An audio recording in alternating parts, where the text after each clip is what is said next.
over at BangTheBook.com. Here, your one-stop shop for sports betting news and information. I got some NASCAR content up over there for you this morning. My preview of the two duels, the Blue Green Vacations duels on Thursday night. Then also my preview of Sunday's Daytona 500. Still working through my Major League Baseball stuff. We'll be posting that in about a week or so over at the website. Daily NHL, daily college basketball, daily NBA from our very talented cast of writers. We'll have a golf preview from James Mazzola for the Genesis Invitational. We also have NBA power ratings from Noops, a tennis preview from Big Ten Watto. A lot of stuff going on over there at the website. Make sure you keep it tuned to BangTheBook.com. Check all of that out. And like I mentioned on yesterday's show, we've got that free sports book over at BangTheBook.com, that ad-supported sports book where you can go over there, watch an ad, get 10 cents in your account, start betting with that, start trying out sports betting if maybe you are new to it, if you're in a state that may be getting it sometime soon. You can try it out essentially risk-free, see how things work out for you over there at the website. Finally, as you know, this and every edition of Bang the Book Radio presented by our friends over at DSI Sportsbook. BTB and the number 200 is that promo code. 100% deposit match bonus for the Sportsbook. 100% deposit match bonus for the live casino at BetDSI. It's only a game until you bet it. One guest on the program here today, and that is Mr. Brian Blessing, the host of Sportsbook Radio and Vegas Hockey Hotline. Brian, how's it going today, man? Hey, bud. Another day at the beach. How you doing? Another day at the beach. I got a chance to get a look at Brian here this morning as we're recording on Skype, and he's bundled up like he's in Antarctica. So I don't know about this whole beach thing, but hey, man, I my condolences. I hope it warms up for you soon out there. I get up first thing in the morning. I don't want to wake the world up, and so I go outside. Got a nice setup in the backyard on the patio and everything, but it's currently 47 in Las Vegas. But 47 in Las Vegas feels like 20, especially in the shade. And I'm in the shade. Yeah, I got to made in the shade. Sunshine. I see the sun like once every 2 weeks at this time of the year. You got to go work on your tan out there, man. Buddy, that was like the thing that pushed it over the top to ultimately say it was going to move here. And you'll attest to this.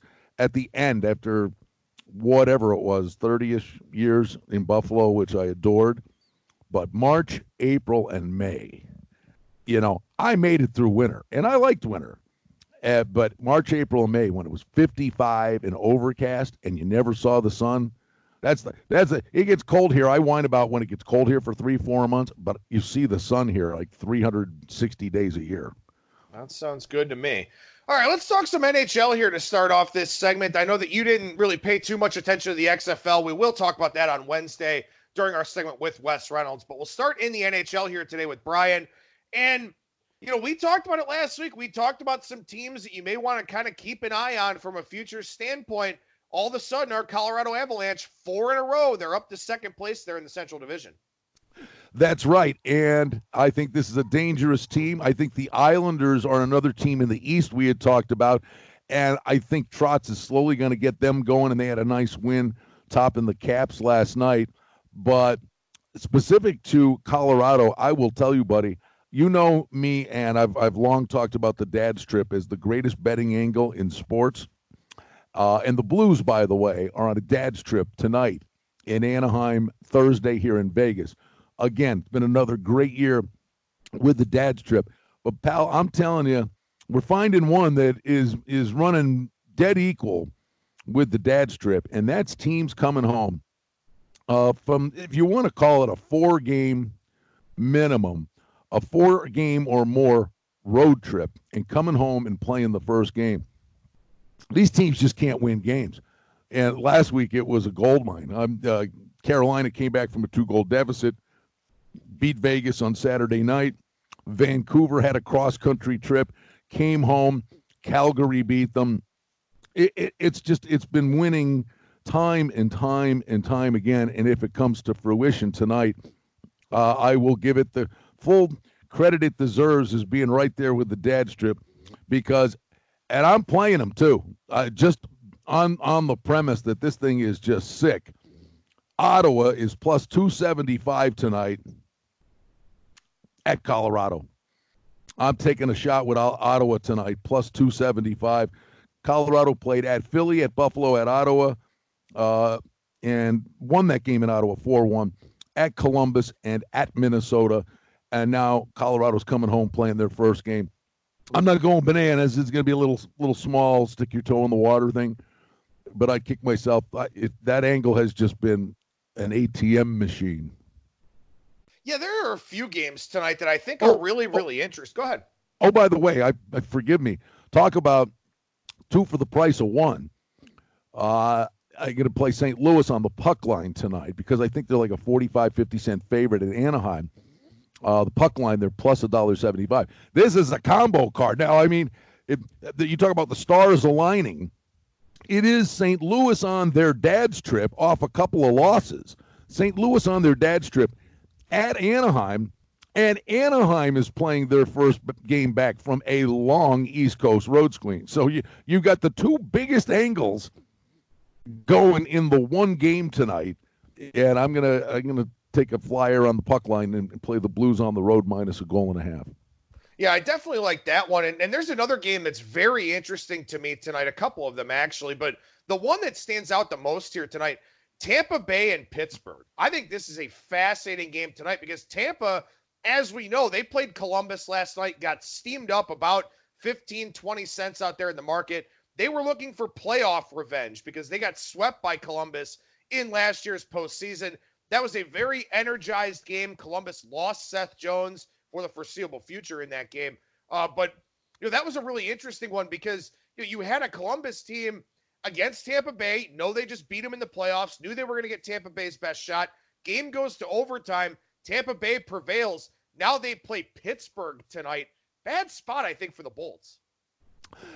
Well, I'll take the other side of the coin, and I'll just say this: that one of the really good ones on Saturday night was Pittsburgh. Like they were like a pick at Florida, and Pittsburgh's just having a great year.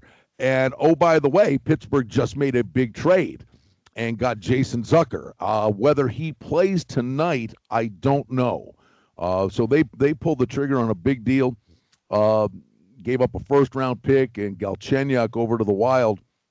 And Zucker's going to fit very nicely with Pittsburgh. We know guys go nuts off a trade. So the price, it's baked into the price that Tampa Bay played last night. The one thing I think could offset it is it's a smallish trip, but it's Pittsburgh had a 3-game road trip, and it was a gauntlet, man. I mean, they won at Washington, they lost to Tampa 4-2, and then they beat the Panthers. They had an extra day off in between, but it is Pittsburgh's first game home from a smallish trip, a 3-game trip against tough competitors. And Tampa Bay's starting to find their groove, I mean, the one thing about Tampa Bay, we think about them, Adam, as all this skill and all this. They're nasty. I mean, that's a team plays with a real serious edge. That it should be a terrific game, but the price, believe me, it's baked into the price that they're playing on back-to-back nights. Yeah, it definitely is. One thing I do like is that Pittsburgh did lose to Tampa last week, so they kind of have that rapid revenge type of spot. But as you mentioned, Tampa Bay's rattled off 7 in a row. And we're kind of getting to that point in the season where it's time to start looking at those teams that, to a degree, kind of went through the motions maybe a little bit. I think Carolina is one of those teams, too, where Carolina had such a good playoff run last year. They wind up coming up just a little bit short in the Eastern Conference there. And then they get off to a little bit of a hangover start, but I think that's a team that's going to start making a push up the Metropolitan Division. I think they're a very, very good team. They've got one of the better goal differentials, much like in Colorado that we talked about last week. I think Carolina's a team that's going to start to find that groove. Tampa Bay, been there, done that. They start slow. The last 2 years, Tampa Bay really invested a lot in the regular season in trying to get some of those team accolades, most wins, most points, stuff like that. This year, they didn't have that same killer instinct in the regular season, but now they're finding it. And it's about that time, that 60, 55, 60 game mark where those teams kind of flip that switch and say, okay, it's time to get going. Right. And the games, I think, now is definitely the time the good teams are going to start to really shore things up in their own end of the rink and start playing a much more diligent brand of defensive hockey, too. I watched for a lot more unders to start cropping up. Real quick, to go back, if I could, to the Pittsburgh deal. Back-to-back games, by the way, are completely different for a lot of teams. Boston plays back-to-back nights. Well, who cares? You get Rask one night, you get Halak the next. A back-to-back deal is a lot different if you've got two really good goalies. And, oh, by the way, Tampa Bay beat Columbus last night with McElhinney. So their number one goalie, Vasilevsky, has been freshened since Saturday, and Vasilevsky gets the start against the Penguins. So it's a lot different deal when you're going back-to-back nights, and all of a sudden on the second half of a back-to-back night, the backup played in night one, and you're getting the starter in the second night. That's nice. Yeah, no, that's very true. That's an excellent point there. Some not all backups or not all back-to-backs, are created equal. That is definitely the case there. I want to ask you about Arizona and Toronto tonight, because I think this one's kind of fun. Arizona in a back-to-back beat Montreal last night. This is one of those Northeast types of swings for them. So keep an eye out for them when they return home. I don't know if it's later this week or early next week, but they'll be coming back off of a long trip. So that'll be a spot that you want to keep an eye on a little bit. Toronto could get back Frederik Andersen tonight. I guess he's eligible to be activated. We'll see if he winds up playing. But they've got another injury on defense here with Cody Ceci being out. That's already a team that's bad in its own zone. So what do you got any kind of play for that one tonight? If I did anything, I would go to the over. And poor Arizona, having a nice season, young team, heading the right way. They make the trade. They get Taylor Hall. They lose Kemper. And he was playing at an incredibly high level. And talk about a punch to the gut. Kemper was supposed to come off IR and either play last night or tonight. He re-injured the knee in the morning skate yesterday. So Arizona, the goaltending is extremely sketchy. And I would throw this at Toronto's defense is a disaster. We know that. And Arizona's at night, some nights are offensively challenged. But I bet you Phil Kessel goes bonkers tonight. They get Phil Kessel up in Toronto. And I think Andersen, it's great. Yeah, Anderson's coming back, but he could be like the Tin Man in the Wizard of Oz out there, shaking off the rust. I would probably lean to the over if I was forced to play the game. I don't know that that's necessarily one I'm going to play. But I will tell you, buddy, the other one I love is to hook them up. These first period, I do parlays in the first period, mostly first period overs. But I had a good feeling about the Islanders last night, and they had a nice one. Had a couple of games to go over, but played the Islanders plus $1.40 in the first period against the Caps, and I think they were up 3-1 after one.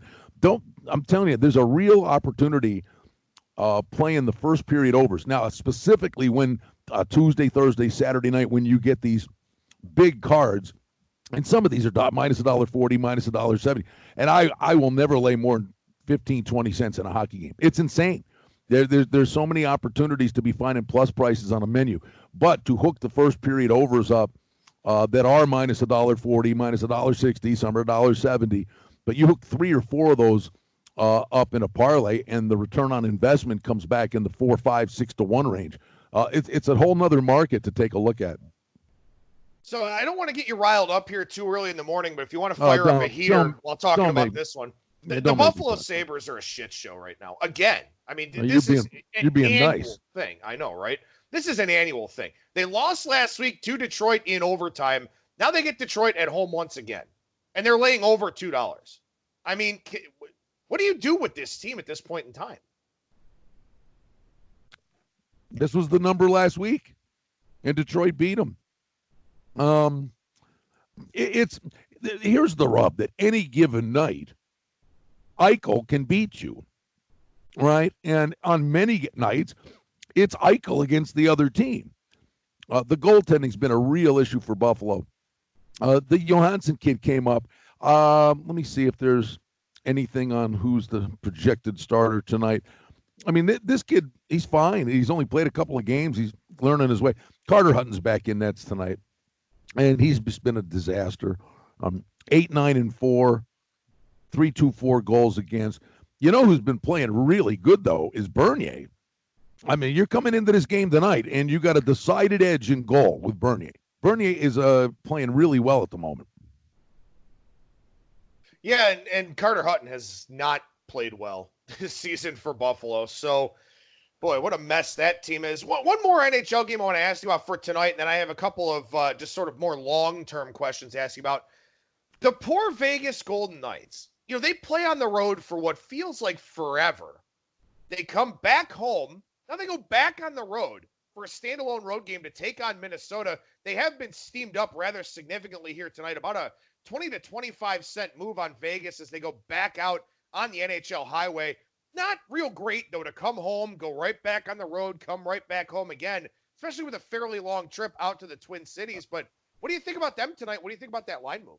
I do like Vegas tonight, and I do think it's a good thing, to be honest with you.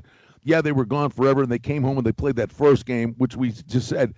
Actually, it was their first game home from an 8-game road trip and the All-Star break. And they blew a 2-goal lead in the third period. Fleury's fighting the puck a little bit here. I think going back on the road, where they had a decent road trip, is a good thing.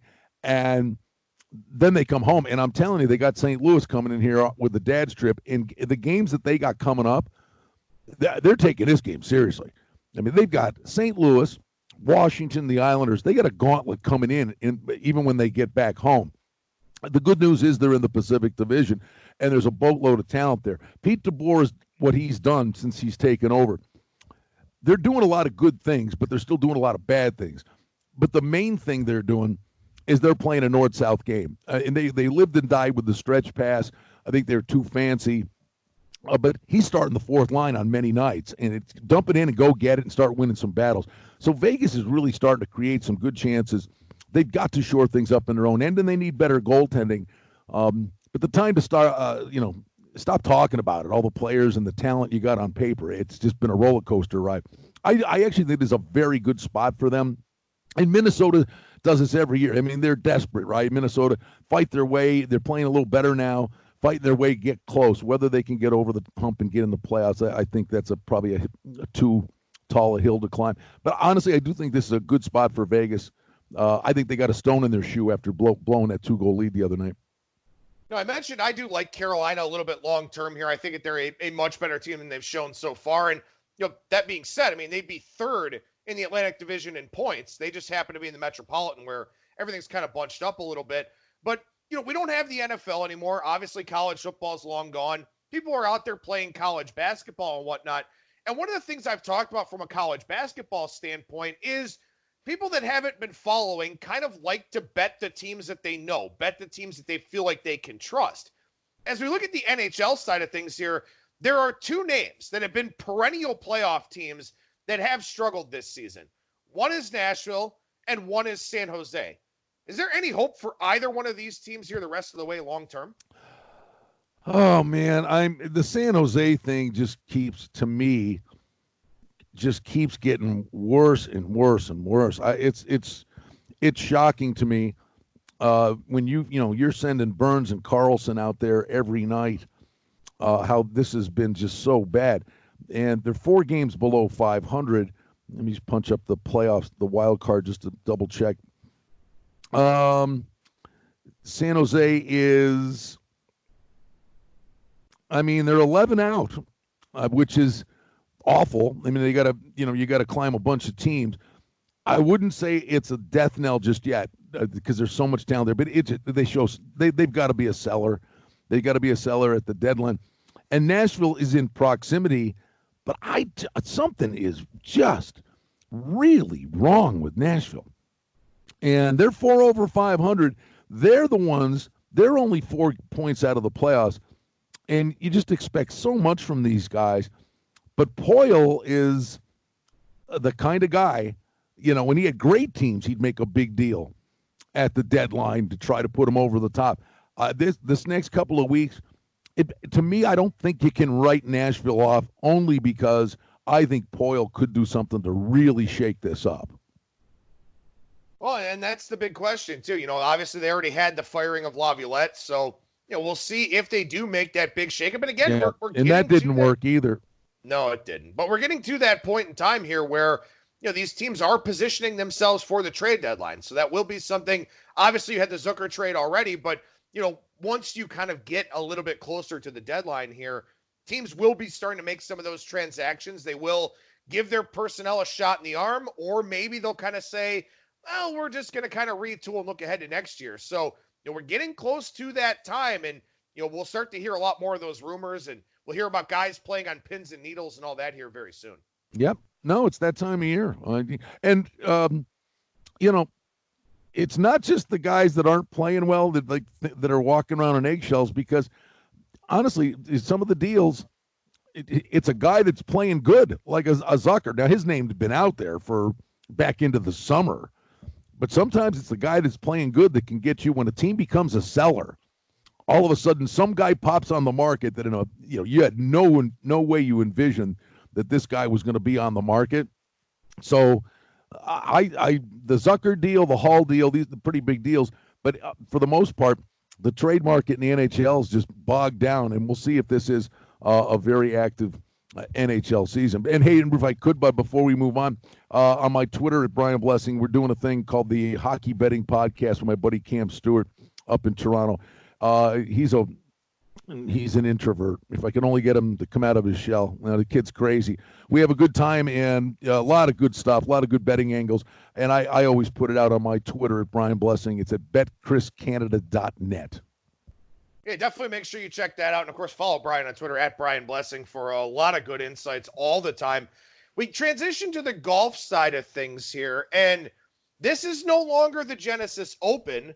This is the Genesis Invitational. Now that it has invitational status, smaller field, 120 players, going to narrow this thing down a little bit. Obviously, all the names you would expect are going to be in it, assuming that they want to play in this one. But it does have a larger purse, too. So we get Rory, Rahm, JT, DJ, Woods, Schauffele, Watson, Cantlay, Koepka, Finau, Matsuyama. This is a phenomenal field for this tournament. Usually has a good field anyway. But now with the higher purse, with the invitational status here at Riviera Country Club, we've got the best of the best. And, of course, what that does is give some better prices to a lot of different guys that are out there. Before we get to the guys that you like specifically, what about Riviera? What are the types of players you generally look to take here? Well, last year, if you remember, it was L.A., wasn't it, where it was a condensed tournament and they had to play a boatload on the one day, and wasn't the weather grizzly cold? And didn't Tiger play? I think he actually was playing well last year in this. And Tiger has not won here. But you're getting Tiger in that 20-1 range. If the body holds up, if the weather's good, that's an overlay price on Tiger. McIlroy, Thomas, Rahm, you mentioned all the regular guys. Dustin Johnson's a past winner. But I would just say to you that in many respects, and I know you're going to bring them up, so let's do it right now. To me, I don't want to see anybody win a golf tournament playing a range ball. Lose the yellow golf ball. But Bubba Watson's won this a bunch of times, and the defending champ is J.B. Holmes. Now, they're both long hitters, so long hitters obviously, step up to the plate and fare well here. Plus, Dustin Johnson's a former winner. But current form in recent weeks, both Bubba Watson and both J.B. Holmes are playing well. Right? I mean, they've been on the leaderboard. They've been playing well. Can you draw a discernible difference between Bubba Watson and J.B. Holmes at the moment? Just head-to-head. Like a head-to-head matchup between these guys would probably be 20 cents, 25 cents. But Bubba Watson's 22-1 and J.B. Holmes is 70-1. Well, who do you think you'd play? Yeah, no, I totally agree. And again, that's one of those things where, because Bubba has won this thing 3 times, you get that depressed price because a lot of people do like to bet, on course history, like to sort of take a look at that element. And, I would think too, and maybe I'm wrong here in saying this, but, this purse here actually goes up substantially. There's almost an extra $2 million in this purse with the invitational status. So the field is quite a bit stronger. But also, I would have to think that with that in mind, they probably got to make this course a little bit tougher, don't they? At least however they can. Well, the funny thing is, at this time of year, you never know when you see Riviera. I mean, but there's no leaves on the trees, right? I mean, it's a tree-lined course, but the time of year they play it's an odd-looking endeavor. But no, it's a beautiful track. But I'm looking at this thing, and I'm telling you, bud, I'm saddling up with an overlaid price, and I do the horse racing stuff every day, and it's amazing to me. The horse racing handicapping mindset can cross over in so many respects to sports, which may sound nuts, but it's true. And it comes down to kind of the class and the company you keep and things like that. But I'll give you the perfect analogy this week. Great horses will go all the way over and play in Dubai, or race in Dubai, over at the Meydan race course, for the $12 million race. And a lot of horses go over there for the balloon money. And great horses go over there, and when they come back, they ain't great horses. I mean, they come back, they need a couple of races just to get real acclimated to their surrounding. Bryson DeChambeau and a bunch of these guys were playing over in Dubai. But Bryson DeChambeau came back. He played the Waste Management tournament in Phoenix, and he had nothing in the tank. But he didn't play last week. And a lot of the guys went and played Pebble Beach. I think, DeChambeau's back in North America, put his feet up, get a little bit of rest, and then spends a bunch of days working on his game. Bryson DeChambeau's 50-1. I think Bryson DeChambeau is going to step up and have a really big tournament this week. And then the odds makers, when we talk about adjustments, all right, great. I don't know what they were doing for the longest time. The Sung J M kid is just driving me nuts, right? Because I bet him 20 times last year, had a great President's Cup, but they're bringing this kid back without knowing how to win at 25-30-1. All of a sudden now Sung J M's back at 55-1. So that's the thing about golf. Golf has other than the McIlroy, Thomas, Rahms of the world, guys that are kind of in the hunt. I mean, you're actually surprised if they're not contending. Most of these guys have a 3 to 5 week current form cycle. I'm telling you, we saw a guy, Brendan Todd, in the fall series win back-to-back weeks. This guy came out of nowhere, but he was playing great. He wins back-to-back weeks. How do you not come back? Now, a letdown is a possibility, certainly, but Nick Taylor played so good, went gate to wire, stared Mickelson down on Sunday and won. And he's playing with house money. Current form, he's 100-1. I'm coming right back with Nick Taylor. Why not? Yeah, why not? I mean, there's a couple of guys that I like here in this field.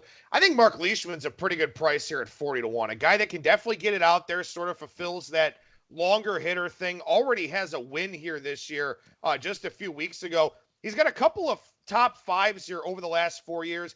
He's kind of a feast or famine guy. Fourth last year, missed the cut 2018 and 2017, fifth in 2016. So he's either really good or not good at all. But given that he had that win, a few weeks back, he's taken a couple weeks off, kind of calmed down a little bit from that victory. I kind of like coming back with him here at 40-1. I think that's a decent price. What about Sergio Garcia? Obviously Sergio was one of those guys playing overseas, so you do worry about that a little bit. But 2 top 10s in his last 3 events, couple of top 5s here in 2012 and 2015. Maybe he's not a bad guy to take a look at. And one other guy that's got maybe a little bit of a longer price here that I'm kind of taking a look at. Let me see if I can find him on the board here. Martin Laird. Not a guy that you would put, sort of with a lot of these players in this field, but did miss the cut last year. The 3 years prior at Riviera, 9th, 8th, and 11th. And you're getting Martin Laird at 200-1? Why the hell not? There's certain courses that just suit guys' eyes. Martin, it's funny. I don't know what I did 5 minutes ago, but it's crazy the things you can remember. To me, Martin Laird, play him in Carolina. Webb Simpson, play him in Carolina. Like Martin Laird, I think he lived in Quail Hollow. Webb Simpson's, they make him 10-1 in Carolina. And one that just pops up, L.A., automatic play. Charles Howell, 90-1. Charles Howell always plays well at the Sony Open, and Charles Howell always plays well at Riviera. Those 2 tournaments, that's it. That's all you got to worry about. Those 2 tournaments. Charles Howell will be on first or second page of the leaderboard this weekend. He just plays great here. Yeah, 6th last year. 37th in 2018, 15th back in 2017. Yeah, winning's a different animal. Right. But you're going to see Charles Howell's name. Yeah, and that's the thing. I mean, obviously, as we know, only one guy can win this, like all the other golf tournaments that are out there. But, again, you start talking about maybe some top 5 or some top 10 props that are out there. And, I know those are largely offered in the offshore marketplace, but, top 5s, top 10s, obviously the head-to-head matchups that we've discussed before and have had listeners kind of reach out about in the past, they tend to group those guys by the futures odds. You're going to have head-to-heads of Rory, Rahm, and Thomas. Who's the higher finisher there?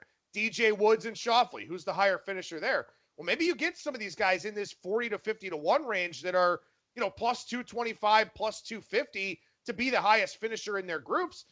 Maybe they don't win the damn thing, but at a minimum, you get some good value out of those. I would just say this. Maybe the thing we try to do here, sure, we want to pick a winner. It's hard to pick a winner in a golf tournament, but like my golf season's already a free roll, and it was almost a home run. My betting strategy is always 50 to 1 or higher, unless I'm all in on a guy. I would take a little flyer at Tiger at an overlaid price at 20, but you play the long shots on the front end, and 3 weeks ago had Leishman at 50 to 1. Yay, hit one. The next week had 3-4 guys, and then on Friday night played Tony Finau, who's 5 shots back at 30 to 1. He shoots 62 Saturday and literally spits the bit, blows a 2-shot lead with 2 holes to go, or I'm catching a 50 to 1 and 30 to 1 in back-to-back weeks. Last week was a complete swing and a miss to the point where it was the way that they had separated. It was like, just watch it. It was basically match play between Mickelson and Taylor. But I think it's a sound strategy. It's worked for me for a number of years, and that's swing for the fences with 3 guys. Whatever you sprinkle around, 3-4 guys at balloon numbers, come back with a quality guy like a John Rahm who's maybe 6 shots back on Friday night, and you're getting him at 20 to 1 instead of 9 to 1, and you're always betting the overlay. And it's money. It's a combination of money management. It works. The bottom line is at the end of the day, you've had 5 guys. Oh, gee, thanks. Yeah, but those 5 guys, at the end of the day, when you hit, the average return on investment is still 25 to 1. Yeah, no, that's an excellent point. And one last guy I do want to touch on here real quickly is Brooks Koepka, because, seeing Brooks Koepka at 22, 25 to 1, something like that is going to catch people way off guard because everybody knows what he's done in the majors and in particular in the U.S. Open. But he's only played this event once. And again, that invitational status is going to bring some of these guys either back to this tournament or to this tournament for the first time with that higher purse. That's not to say that Koepka can't win this thing, because obviously he's a world-class player that can win it anywhere. But, it's not like these numbers come out of thin air. I mean, there's a reason Koepka is 20 or 25 to 1. Could he win this thing? Of course he could. But he missed the cut in 2017, the only time he's played it. So keep that in mind here too. And he's coming. He had an injury. Then he played over in Dubai. He's still rounding back into form. And listen, let's just cut to the chase. This guy's world is completely different now. It's one that, hey, make the turf. Great, make the turf. Okay, now I want to win. Then Koepka now is a major machine. So all of a sudden, Koepka, instead of playing 25, 30 tournaments a year, he's whittling it down to 20. You said it's an invitation. But his whole mindset now, legacy-wise, money-wise, forget it. He's got more money than he'll ever need. His whole thing now is to peak for the majors. His whole approach is different than it was 4 years ago. Yeah, no, that's definitely true. And, hey, great tournament here this weekend. And, again, now with that invitational status, going to bring a very good field out year in and year out. So you got some of our thoughts here for this tournament. You'll get some extra thoughts later on this week over on our Bang the Book YouTube page with Brian doing up a video preview for us on this one. But Brian, let's transition to a different kind of event here. NASCAR. We got the 2 duels on Thursday night. We got the Daytona 500 coming up here on Sunday. First, before we look specifically at Daytona, which as we know is an animal unto itself, what are your NASCAR betting strategies that you rely on week in and week out? Clearly there are horses for courses. You always look at Now, Denny Hamlin is a different animal now. It used to be, you would, for years, say at Long Pond in Pennsylvania, it was either Denny Hamlin or Kurt Busch. Those guys own the track. Kevin Harvick in Phoenix. There are guys that are horses for courses. But Daytona is a completely different animal. Daytona, Talladega, restrictor plate racing, because the big one is there. The big accident, you're nuts to play a chalk in this race. You absolutely can swing for it. Eric Jones just won the Clash, and he didn't have a hood on his car when he won it. There were only 5 cars going at the end of the race. The Toyotas have been really good. I mean, you could actually come back with an Eric Jones again this week, but like Kurt Busch, to me, if he doesn't get collected in the big wreck, Kurt Busch is one of these guys. He's real aggressive. He's great on restarts. Kurt Busch has always been great on restarts, and the odds are stacked that this race will end with a green-white checker, with a diminished field. So, I mean, Kurt Busch would always be on my list. But you look at the guys that have won this thing. We were talking about Trevor Bayne. You just got to be there at the end, because first of all, it can happen on the 3rd lap. But in the last 25 laps, the guys that are, at the back of the pack or have stayed out of trouble all day now start to make their move to get up to the front. And that aggressive nature starts to kick in. And if one guy, gets bumped, or even aerodynamics, if it takes the wind out from underneath them, some guy making a move when he was bump drafting, it can take 25 cars out. These are the type you got to swing for the fence here. You got to go price on them. Yeah, 2 years ago, Austin Dillon won this race. He was 40-1. Something worth mentioning here, and I read about this here this morning, is that last year, the 2019 Daytona 500 was the last race with the traditional restrictor plate. Now they've got a tapered spacer that they use that kind of cuts down the horsepower, cuts down the speeds a little bit. We've seen that at Talladega and also in the summer race at Daytona. So those are better frames of references for you this year than previous Daytona 500s, because now the traditional restrictor plate, as we know it, not in use anymore with that tapered spacer. So, guys have had success at Talladega. You think about Joey Logano. He's been very, very good at Talladega. Ryan Blaney is one that I like here this week at plus 1760. Won stage 2 here last year, led the most laps in 2018, second in 2017. So he's got some track history here, but he won the playoff race at Talladega last year. So I do like that a little bit.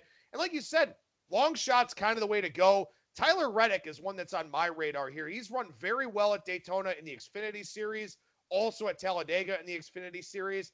I know he's stepping up in class here a little bit, but again, like you just said, you just got to kind of survive and advance in a race like this. He's 66-1. You want to take some of those price shots here in a race like this for sure. Well, Ricky Stenhouse is always good in restrictor plate racing. He's on the pole. He's 20-1. But I played him in the Clash, and we'll say it's a bad beat. It's a car accident, and it can happen. But he was positioned with inside 10 laps to go, was right at the front, and was in control of the race. And I played him last week. I'm going to come right back. It was Eric Almirola. And you get an overlaid price with him. The 2 guys I'm absolutely playing are Eric Almirola and Kurt Busch.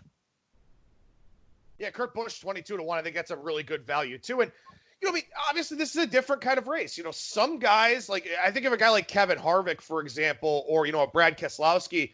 Those guys like to win, the mile and a half types of tracks where they can get out there, get out in the open, not have to race in a whole lot of traffic.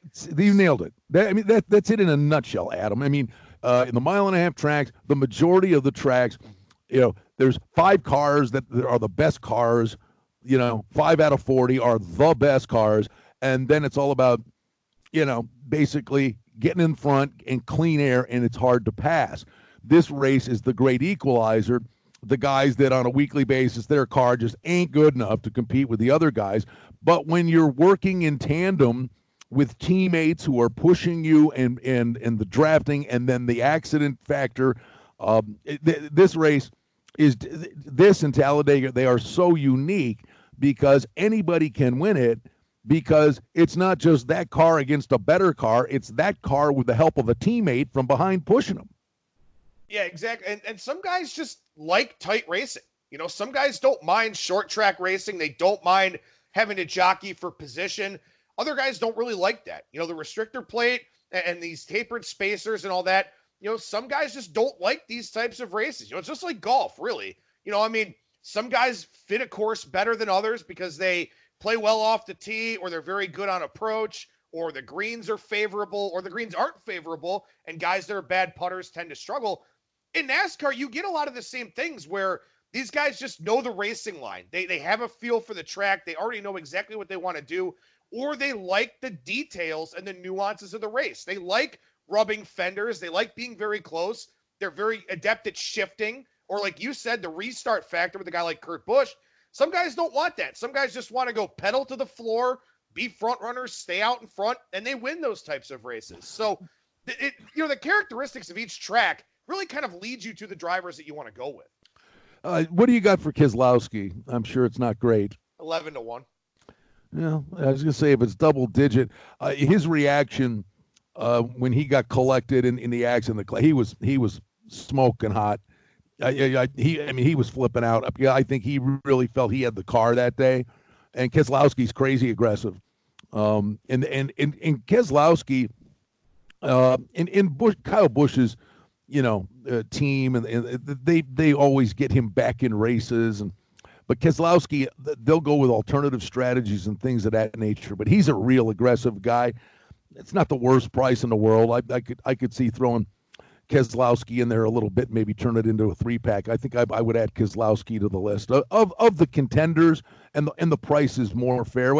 The problem is in a restrictor. Favorites what, 8? Yeah, Denny Hamlin's 9.5-1. So yeah. Okay. Well, and some places may even be lower than that. Yeah. Because that's the thing. They bunch up. Usually, your favorite in NASCAR races, plus 350, plus 400, something like that. So the favorite here comes out 9.5, 10-1. They bunch everybody else up to try and get that theoretical hold percentage. It's tough because you're not getting great prices on some of these mid-range guys, but we also know anything can happen in this type of race. And I'm just looking real quick, see if I can plot a course here to Sunday. Oh boy, what's this calling for? 74 degrees, overcast, 20% chance of rain, 9-mile-an-hour winds. Because that was the other thing that was going on. It was pretty windy in that clash, and it was buffeting the cars around. I think the wind was an issue too that maybe helped cause some of those big crashes. But it'd be hard to envision. That would be a great prop they could put up. How many cars will be on the track at the end of the race? Because in that clash, there were only 5 cars running. Yeah. And one of them, Denny Hamlin, was a lap behind. Of course, Hamlin's the guy I picked for the clash. He's one of like 6 cars still on the track, and he's a lap behind. But Hamlin played Hamlin caused the big thing that took everybody out. He gets back out there, but he's a lap down. But at the end of Hamlin decided the race because he was a lap down, had no chance to win it. So what did he do? He went right to Eric Jones' bumper, and this guy's car, they wouldn't sell it at a used car lot. You had to see this thing. But Hamlin just sucked himself right under the bumper and pushed Eric Jones to the victory. Yeah, and you can definitely get that here at the Daytona 500 for sure. Again, this thing to a degree is kind of a crapshoot. You are throwing some darts around because you get that big record too, but we'll obviously have plenty of NASCAR races to talk about here with Brian over the next several weeks. And a different kind of horsepower to touch on real quickly. We're starting to really get into the road to the Kentucky Derby here. We got the Risen Star this weekend at the fairgrounds. That's 1 1/8 miles. That's really the first leg of the championship series for the road to the Kentucky Derby. We do have the El Camino out at Golden Gate. The Southwest at Oaklawn is coming up here next Monday. Interesting to get a race of some kind of consequence on a Monday here with a $500,000 purse. But we're starting to get into those, Brian. We're going to start hearing about the names of the Kentucky Derby hopefuls over the next couple of months. Yeah, and they've got the future pool up for future pool number 2, and they got a couple of co-favorites that are at 8-1. You've got Tiz the Law, won the Holy Bull Stakes. Added to the list is Nadal, who won the San Vicente Stakes. The bottom line is the Derby winner can come from anywhere. It's a different era, and an unraced 2-year-old can now win. So it's a bit of a crapshoot still. And the way that it's structured, it used to be money. So a horse would win the Delta jackpot at Delta Downs, win $1 million the previous summer, and get in the starting gate at the Kentucky Derby. And, by that time, the horse turned into an outrider pony. Now it's all about current form and the point structure late with the bigger preps that forms the field. Like you said, the Risen Star, generally speaking, the fairgrounds races just don't produce the winner. It can, but I mean, they can come out of Tampa Bay. But the reality of it is, I think the three tracks you really focus on, and I would even, there's a flyer on occasion coming out of New York, but I would say the Derby winner is likely coming out of Santa Anita, Florida, down at Gulfstream. But the other place that has really turned into a prominent prep joint is Oaklawn. So, I think as it's all said and done, these big prep races at those three tracks will produce the winner. Well, and again, as we go forward here, outside of the weekend of February 22nd, we've got important races coming up just about every week in advance of that Kentucky Derby, which I believe is May 2nd this year at Churchill Downs. So, as time permits here on the show, we'll talk some more horse racing because I know Brian loves to do it. And it's something that I've taken a much greater interest in here. You get some degree of sports burnout in the line of work that we're in. So a horse racing market to me is very interesting, very intriguing, and we'll touch on that here as we get into the lead up to the Kentucky Derby. But Brian, I just funny to say this, and it's a tough nut to crack. But I like everybody. Hey, you played some team, a 7.5 point favorite in a football game, and oh God, yeah, look at me, I plus 275 on the money line. Like I'm saying that. Oh my God, I'm taking this monster shot tonight with Ottawa plus 275 against Colorado. That's the favorite in a horse race. I mean, you're constantly running for monster plus prices. Yeah, most definitely, and hopefully we can find some of those here for you in those prep races for the upcoming Triple Crown. But Brian Blessing, the host of Sportsbook Radio and Vegas Hockey Hotline. Brian, how can people find those two shows of yours? KSHP.com and sportsbookradio.com. The shows are all archived there, noon to 2 Pacific time.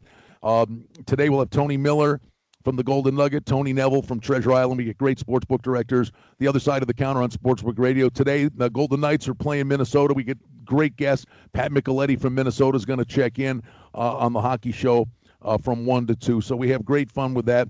And again, we invite you to check out, if you're a hockey fan, the Hockey Betting Podcast. I put it out on my Twitter account, or you can go to betchriscanada.net. I do that with Cam Stewart. And it's fun, but believe me, we've been around the block a lot watching hockey, and these angles that it's not like we're Einstein. It's like it's just situations and scheduling and opportunities that present themselves, Bud, on a daily basis in the NHL. I've always maintained it's the best sport to bet. Yeah, most definitely. It's been absolutely outstanding for us here this year, and hopefully we can keep that going for this season on our segments with Brian Blessing and at Brian Blessing on Twitter, sportsbookradio.com, kshp.com, and later this week, or maybe later today, some Bang the Book YouTube videos for us on the Daytona 500 and also the Genesis Invitational. Brian, a pleasure as always, man. Thank you so much for joining me, and we'll talk to you again next week. It's always an enjoyable part of my Tuesday routine, Bud. Looking forward to it.